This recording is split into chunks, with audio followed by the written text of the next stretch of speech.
Hello and welcome to Belfast Arenacross from January 2024. The gates have just opened here and the crowd is starting to funnel in, which means we're not too far away from race time. And we tried to follow on from last night's story, so this is night 2, where yesterday Conrad Muse was the overall winner from the night, so we'll see if we can keep it going today and maybe take over that championship lead. We'll also try and catch up with some of the start guys because it's the first year where we have electric motorcycles taking part in the Arenacross series, so I'm really interested to see what their take is on racing those bikes in a competition setting.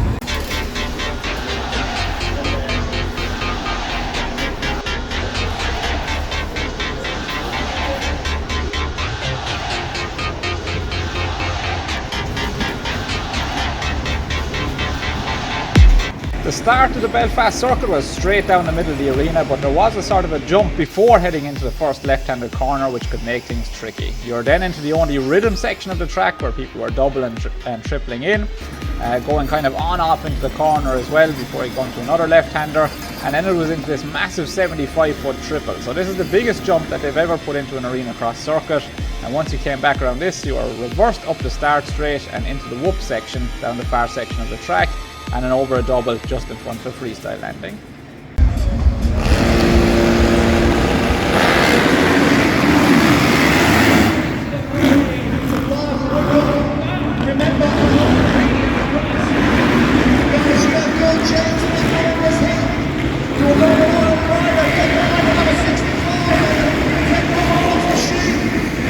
So for the first pro race of the night then, it was Dylan Woodcock who'd get the whole shot, and he'd pretty much check out from there throughout the race. A little bit tight coming into the first turn, but once they streamed down the back rhythm section, it was pretty much the Dylan Woodcock show for the rest of the event. There was an Irish rider in this round, and it was the number 65 of James Mackrel, so we'll try and catch up with him in the next part of this video and see what he had to say about racing around in the professional class of the Arenacross circuit.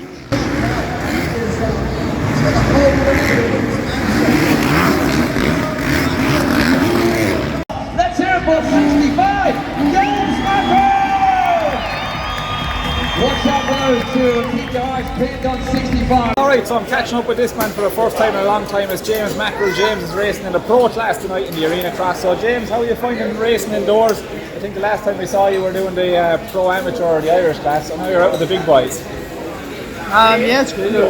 Last year was my first time actually racing in the pros, so had to come back again this year, give it a bit of a better try.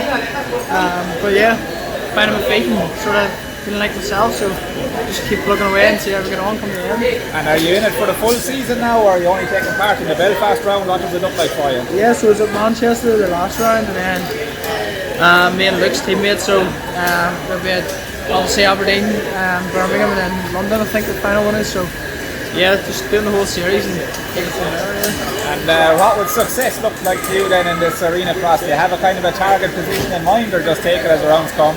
I don't really have any expectations myself. I'm just out to race and enjoy it and have fun. So if I'm happy, it's going to ride the best. So just keep it that way and keep it fun, enjoyable. Just see how we get on come the end of the year and just go for it again next year, hopefully. And where else will we get to see you race this year? Will we see you in the Ulster, in the Irish, or over in the UK? What will it look like for you? Yeah, sort of plans are to try and do the Ulster and Irish. Then we'll just sort of play it by ear for the UK. Just had 2 kids there, so the past like year and a half. So yeah, just see what happens. Maybe do a couple of Scottish or something. Take it from there. Well, congratulations on the 2 kids, that's great news to hear. It might calm you down a bit though, you can't feel mad anymore. I just have a second one there this week, on Tuesday. Congratulations, there, so brilliant.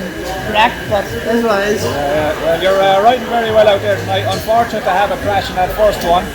You're looking good. What happened out there in the incident? What happened on the circuit? I just put the squeeze on Caden, and he decided he had sat me up straight, and I ended up out into the berm. We both came down, so didn't really seem worth it, but that's racing, I suppose. It happens. So yeah, let's go again, heat 2. The Arenacross stuff is a bit tight going like that. Anyway, thanks very much for your time this evening, James. It's great to see you out on the bike here today, and great to see Arenacross back in Belfast. No worries, thank you.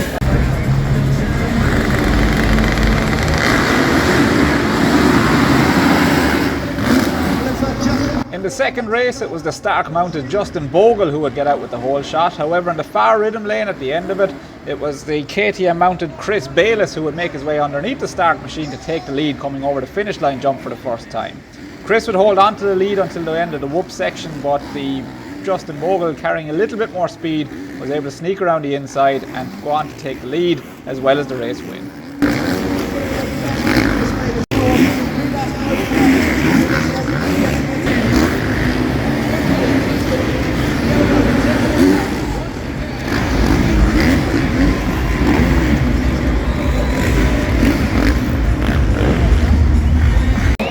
It is amazing to have such class acts here with the Arenacross.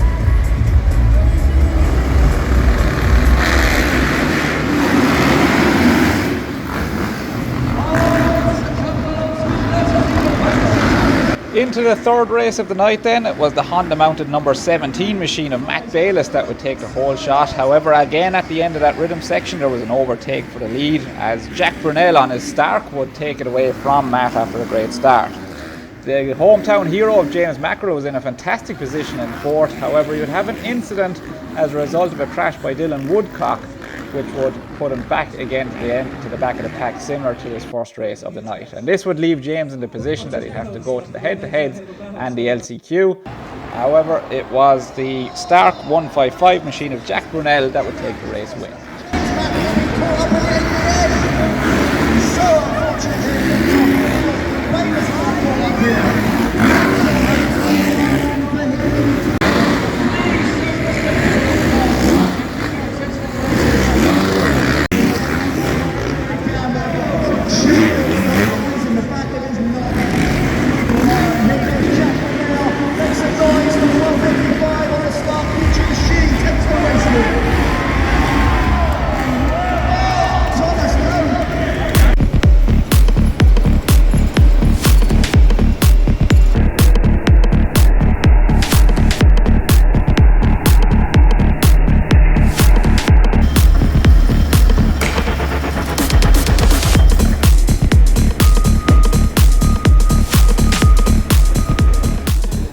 So we're catching up here with Stark Future factory rider Justin Bogle. So Justin, very welcome to Ireland.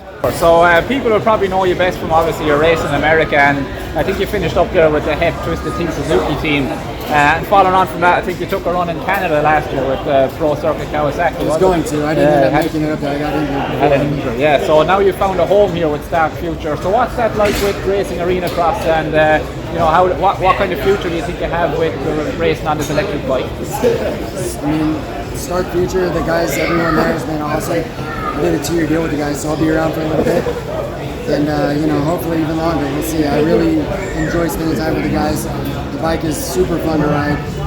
A big part of my deal is testing, development, things like that, and kind of bringing the experience that I've got from racing Supercross for over a decade at home and learning how the bike works and all that. So it's been a really fun challenge. So it's nice to find a home. I was kind of bouncing around for a little bit, trying to figure out what to do and what was next. So it's been good, man. I'm really enjoying it. This series has been a pleasant surprise. It's ran well.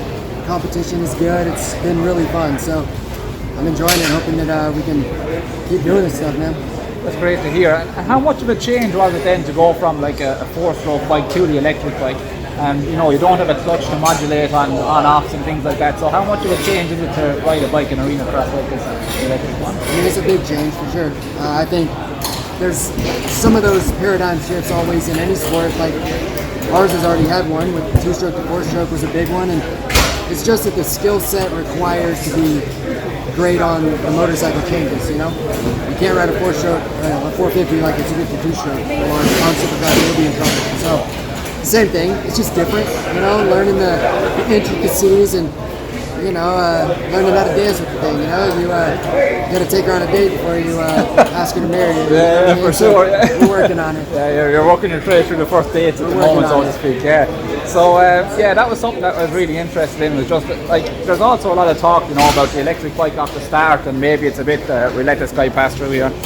but maybe you're at a bit of an advantage because you don't have to modulate that clutch off the start. So how do you feel it compares with racing against the 450? Is there a big advantage with racing an electric bike, or do they both have their own challenges? They've got their own challenges. I think right now for Supercross, there's work to be done for racing Supercross. Yeah. If you were to just buy, because we're basically on production bikes and suspension, which is very, very rare to be racing in Supercross or anything at a high level with that. So I think the bike is incredible for that.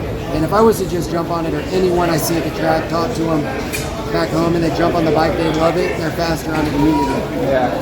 For Supercross, there's different challenges, and we'll get it figured out. It's just going to take a little time. Yeah. I didn't ride at all before the first round, so we're really just getting started, ground floor here. So, like I said, the skill set's just different. The start is, if you nail it, it's awesome. It's easy because you don't have to shift.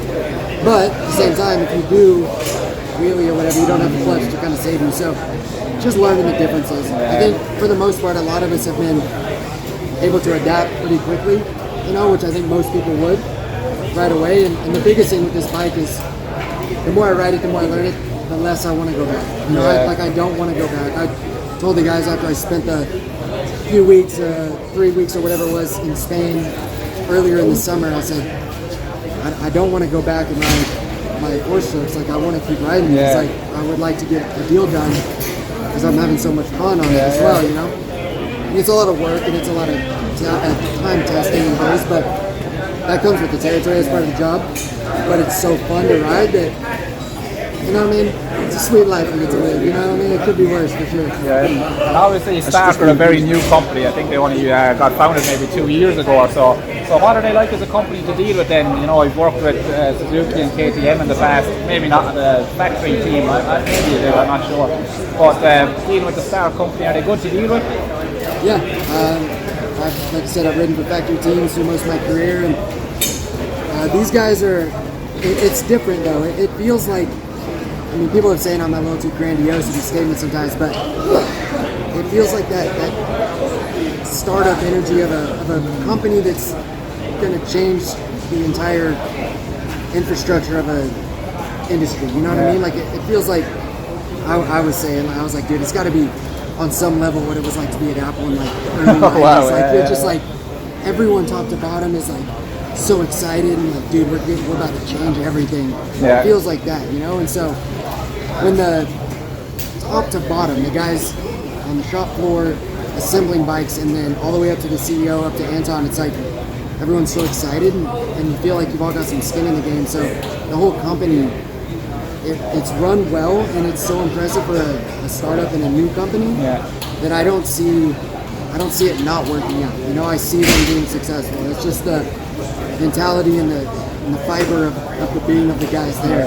It's awesome. What excites me the most about it is the noise side point of view, because I've spent time in Belgium, and there's talk of the Lommel circuit being closed down. In Ireland here we've had many tracks closed down because of noise, and I think recently it was a state fair or something was closed down in California as well. So that for me is the most exciting thing about this electric bike. So to hear that from you, that you're encouraged that obviously you never turn your back on a 4-stroke, but to feel you're more comfortable on this bike, you like riding this bike compared to a 4-stroke, that's encouraging for me to know that the future is maybe in good hands here with electric bikes, and we can open more circuits again. So Justin, I'd like to thank you very much for your time today, and thanks for talking to me. Third last night, so hopefully you can get it on the top spot tonight. Hopefully. That's perfect. Thanks, Justin.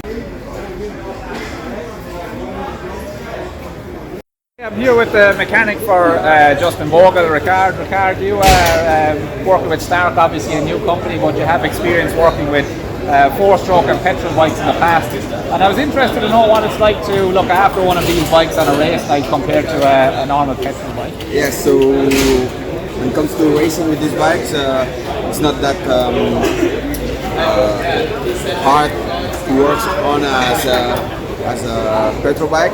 So that for a user, it's quite easier as well. So it's better to go racing. You can go racing, charge your bike, and you have to look for the moving parts such as linkage, suspension-wise, wheels as well, bearings and all this stuff. But you don't have to look for pistons, your air filter, oils and stuff. So it's you're more calm when you're working on the bike. You have more time to work on the bike.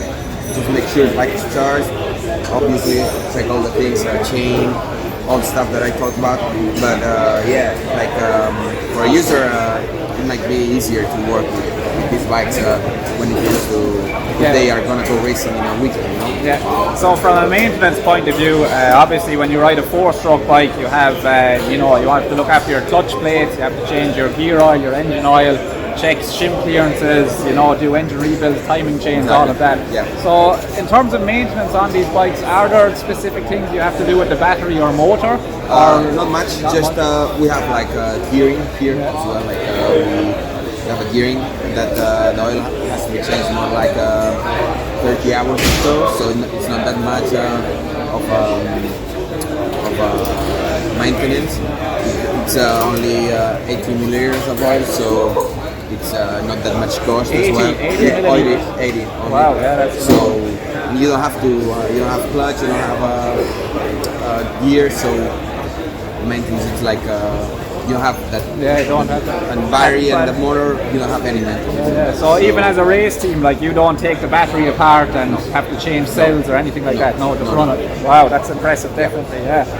And on a race night for you, then, so like usually when you be racing with a petrol motorcycle, you might change clutch oil and things like that. Yeah. So on a race night on this, is it just wash it and charge the battery? Yeah, charge the battery, take off the air on the suspensions, change the loop the chain as well.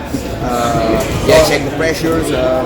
And then when you get all torques on the bike, check if it's alright as you would do on a petrol bike. But you don't have that much of maintenance on the motor. Oh, unbelievable! Yeah, so that's obviously a big cost saving then for regular riders as well, not having to do all of that.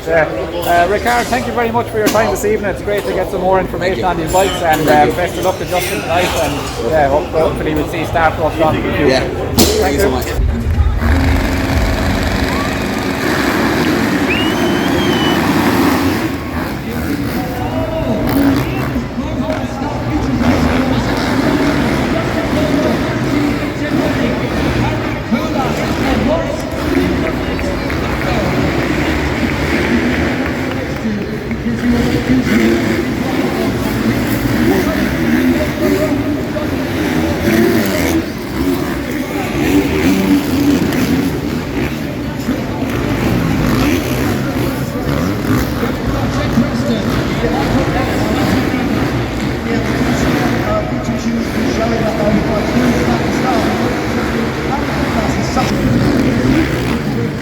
In the fourth and final heat race of the night then, it was again Justin Bogle on that number 19 Stark machine who would take the whole shot ahead of his teammate 155 of Eddie J. Wade.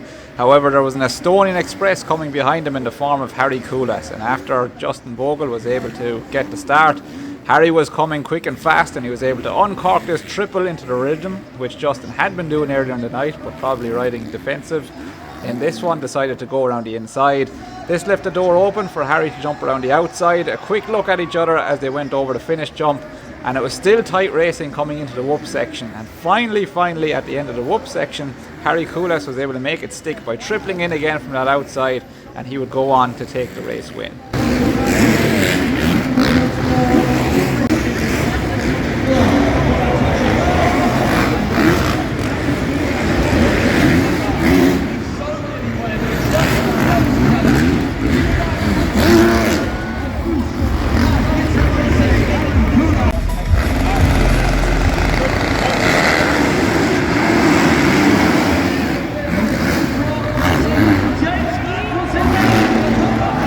In the LCQ race then, it was the Irish rider of the number 65, James Mackrel, who would see if he could turn his luck around after having two incidences in both of his heat races. He went on to get a fantastic start and kept the bike wide open around the outside into the rhythm section, which gave him the gap he needed to take the lead by the end of that lane. James would ride flawlessly throughout the race, and this would finally turn his luck around so that he could make the place that he really deserved, which was in the final of the night show.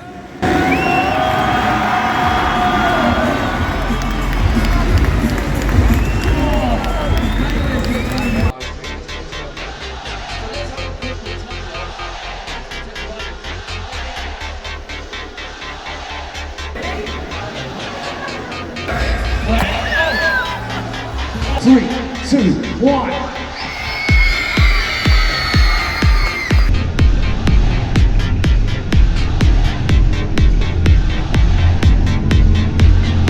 Really loving it so far? This is your lady. Do you want to get a bike and start racing? Yes.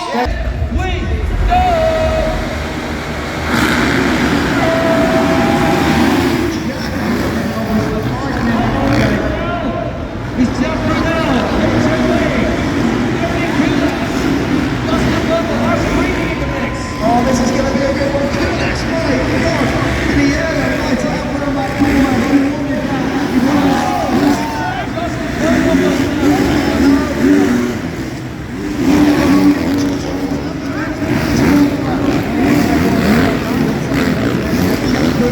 He's got the right and making it. I think this is wow, this is going to shape up. It was time for the grand final of the night then, and it was the Stark mounted Jack Brunel who would go out with an early lead. However, again that Estonian express train of Ricard Caellas was coming, and the two would get into a dicey battle for a section of the track before Ricard Caellas eventually going on to take the lead. He'd continue in that position all the way until the last lap to take the win overall on the night for night 2 of the Belfast Arenacross. Justin Bogle had an incident throughout the race and went down. However, he was picking up places all the way through to the end.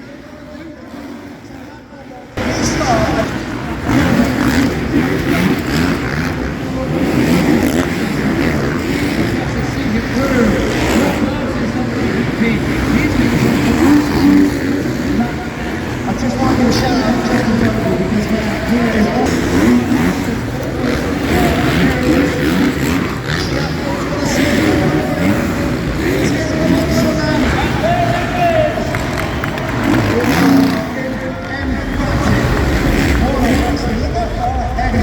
finished over Jack Mackrel, who's going to put it home on the start in second. He gets his all in London, and if you can stay, also we'll appreciate it.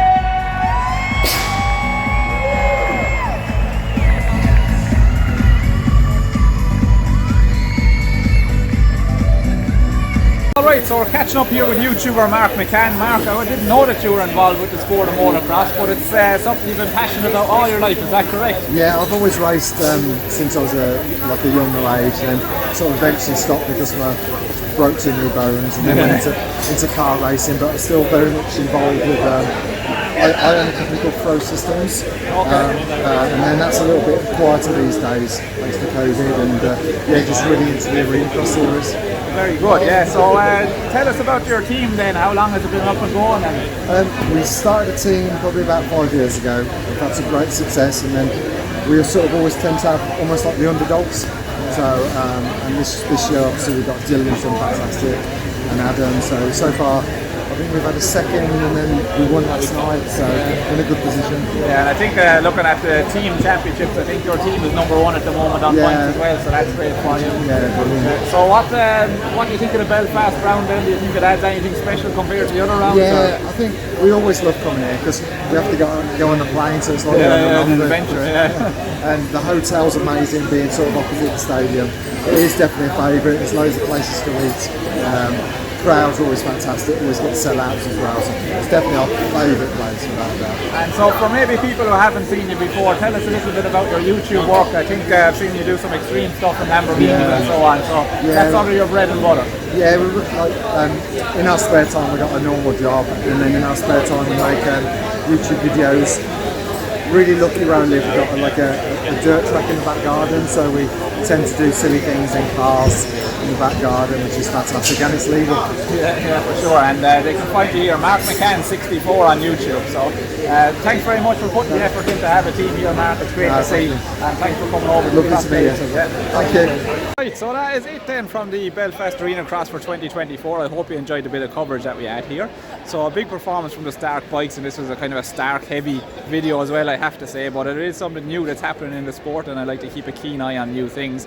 So I hope you enjoyed our coverage. If you did, be sure to like, subscribe, share the video out to people, and be sure to check out our website motortick.com if you want to find out a bit more about what we do with suspension setup and how we can help you with your riding. Thanks for watching the video, and we'll catch you in the next one soon.